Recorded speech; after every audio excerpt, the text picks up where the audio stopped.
मित्रों, अमेरिका और ईरान के संभावित युद्ध में पाकिस्तान और अफगानिस्तान ने अपने अपने साथियों को चुन लिया। जर्मनी के म्यूनिख में मुनीर ने एक बार फिर से अमेरिका के सामने सरेंडर कर दिया। वहीं जर्मनी के पड़ोसी देश फ्रांस के राष्ट्रपति इमैनुअल मैक्रों भारत पहुंच रहे हैं। राष्ट्रपति मैक्रों 17 से 19 फरवरी तक भारत के आधिकारिक दौरे पर रहेंगे। मित्रों, फ्रांस भारत का सदाबहार मित्र है। आजकल फ्रांस को भारत का रफाल वाला यार भी कहा जाता है। आज आपको भी जानना चाहिए, जिस वक्त अमेरिका के राष्ट्रपति ट्रंप ग्रीनलैंड के मुद्दे पर इमैनुअल मैक्रों के रुख से काफी नाराज हैं, जिस वक्त यूरोप और अमेरिका के बीच दूरियां बढ़ रही हैं, उस वक्त मैक्रों का भारत दौरा हमारे देश के लिए क्यों महत्वपूर्ण, और अमेरिका, चीन और पाकिस्तान इस दौरे को किस तरह से देख रहे हैं। मित्रों, फ्रांस के राष्ट्रपति इमैनुअल मैक्रों का ये चौथा भारतीय दौरा है, लेकिन वो पहली बार देश की आर्थिक राजधानी कहे जाने वाले शहर मुंबई में जाएंगे। प्रधानमंत्री नरेंद्र मोदी मुंबई में मैक्रों से मुलाकात करेंगे। यह दौरा ऐसे समय में हो रहा है जब रक्षा सहयोग और एआई टेक्नोलॉजी वैश्विक एजेंडे में सबसे ऊपर है और दुनिया के प्रभावशाली देश अपने अपने सहयोगियों का चुनाव कर रहे हैं।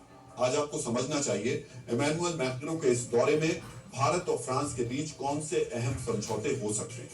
मित्रों, भारत फ्रांस के बीच रणनीतिक साझेदारी पहले से मजबूत है, लेकिन अब इस नई तकनीक, स्पेस, साइबर सिक्योरिटी और इंडो पैसिफिक सुरक्षा तक बढ़ाने की इसकी योजना है। पहले दुनिया को दो अलग अलग समुद्री क्षेत्रों, हिंद महासागर और प्रशांत महासागर में देखा जाता था। अब रणनीतिक दृष्टि से इन्हें एक ही बड़े क्षेत्र के रूप में देखा जाता है, जिसे इंडो पैसिफिक कहा जाता है। भारत और फ्रांस इसी क्षेत्र में चीन की बढ़ती आक्रामकता और समुद्री सुरक्षा को लेकर एक जैसी सोच रखते हैं। इसीलिए भारत और फ्रांस हिंद महासागर क्षेत्र में संयुक्त नौसैनिक अभ्यास और लॉजिस्टिक सपोर्ट बढ़ाने पर समझौता करने वाले हैं। फ्रांस भारत का भरोसेमंद रक्षा साझेदार है। इस दौर में दोनों देशों के बीच हेलीकॉप्टर, पनडुब्बी और जेट इंजन टेक्नोलॉजी में नए समझौते संभव हैं। इसके अलावा भारत अपने एयरक्राफ्ट करियर के लिए रफाल फाइटर जेट का मरीन वर्जन भी खरीद रहा है। इस दौरे में रफाल मरीन के दामों पर भी चर्चा हो सकती है। रफाल ने ऑपरेशन सिंदूर के दौरान चीनी फाइटर जेट्स से लड़ाई लड़ी और पाकिस्तान के पत्थरचे उड़ाए। इसलिए मैक्रों के भारत दौरे पर चीन और पाकिस्तान की भी नजर रहेगी। भारत की योजना 10 साल के लिए फ्रांस के साथ रक्षा सहयोग समझौते का नवीनीकरण करने की है। इसके अलावा भारत और फ्रांस के बीच हैमर मिसाइल्स के संयुक्त निर्माण के लिए समझौता हो सकता है। भारत ने ऑपरेशन सिंदूर के दौरान इस मिसाइल का इस्तेमाल करके पाकिस्तान में जैश और लश्कर के आतंकी ठिकानों को निशाना बनाया था।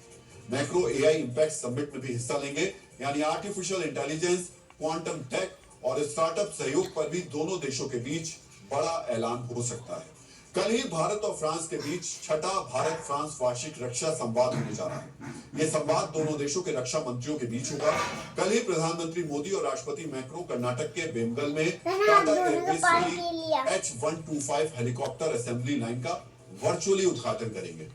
H-125 हेलीकॉप्टर डिजाइन और मूल तकनीक फ्रांस की है, जिसका भारत में निर्माण किया जा रहा है। यानी इमैनुअल मैक्रों का यह दौरा भारत के लिए रक्षा और टेक्नोलॉजी के क्षेत्र में गेम चेंजर साबित होने वाला है। इस दौरे के जरिए भारत और फ्रांस वैश्विक शक्तियों को संदेश भी देंगे। दोनों देश किसी भी स्थिति में आंख मूंद कर किसी महाशक्ति